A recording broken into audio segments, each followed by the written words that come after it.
관자 근육이라든지 이제 턱 근육이 이제 많이 발달된 분들은 이제 영구적으로 할 수 있는 가장 좋은 방법이라 보시면 좋을 것 같아요. 안녕하세요. 변광 원장입니다. 오늘은 이제 옆광대가 이제 넓어 보이는 경우에 어떤 문제들이 생기고 이제 어떤 방식으로 치료가 가능한지에 대해서 설명을 드려볼까 합니다. 정면을 이제 얼굴을 봤을 때 보통 이제 다이아몬드형으로 이제 얼굴이 생겨 있는데 그 중에서 이제 옆에 이제 광대 쪽을 이제 말하는 부위라고 생각하시면 돼요.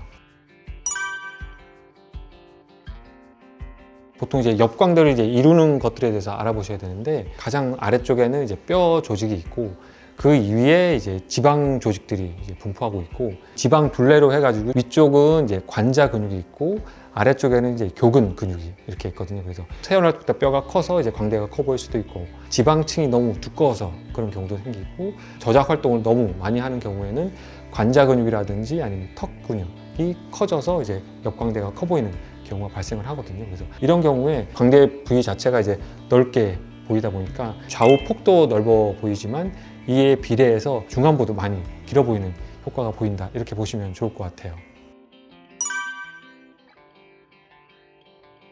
보통 이제 보톡스 치료로 간단하게 이제 근육을 줄일 수 있는 방법이 있는데 보톡스 치료의 단점은 이제 3, 4개월밖에 효과가 유지가 안 되니까 주기적으로 이제 맞을 수밖에 없고 특히 이제 관자 근육이라든지 이제 턱 근육 같은 경우는 근육량 발달 자체가 이제 크기 때문에 최소 한 50유닛에서 이제 100유닛 정도로 이제 많이 맞게 되거든요. 그래서 이런 식으로 이제 고용량에 자주 맞다 보면은 내성 현상이 좀 발생을 할 수가 있어요. 그래서 처음에 보톡스 시술로 어느 정도 효과를 봤다 이런 분들은 아예 수술적인 치료 방법으로 이제 교근 축소술을 할 것을 권해드리고 있어요.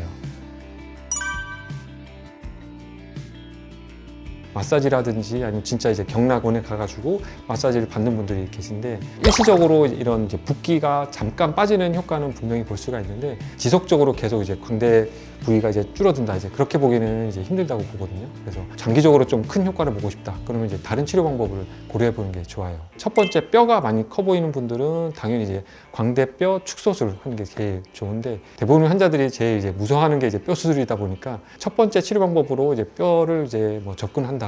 그런 것들은 조금 이제 어려워 보이고 두 번째 방법은 이제 얼굴이 이제 살이 많은 분들 간단하게 이제 지방 흡입만으로도 한쪽에 5mm, 5mm에서 양쪽 합하면 그래도 한 1cm 정도의 이제 감소 효과는 충분히 많이 보실 수 있거든요. 그래서 지방 흡입하는 것을 권해드리고 있고 세 번째는 이제 관자 근육이라든지 이제 턱 근육이 이제 많이 발달된 분들은 이제 영구적으로 할 수 있는 신경 차단 교근 수술이 이제 가장 좋은 방법이라 보시면 좋을 것 같아요. 고주파 장비로 물리적으로 이제 신경을 하나하나 찾아서 신경을 차단시키는 거예요. 그렇게 되면은 신경 감작 자체가 이제 근육까지 이루어지지 않기 때문에 근육이 이제 마비가 되게 되거든요. 그래서 근육을 이제 못 쓰게 되니까 시간이 가면서 이제 근육의 볼륨이 줄어드는 이제 퇴화 현상을 똑같이 만들 수가 있어요. 그래서 이제 커졌던 이제 옆광대 부위가 어느 정도 충분히 작아지는 효과를 보실 수 있습니다. 다양한 이제 환자분 개개인만의 이제 특성에 따라서 여러 가지 치료 방법들이 있으니 본인에게 적합한 방법으로 치료받으시면 좋을 것 같습니다. 이상 변광 원장이었습니다. 감사합니다.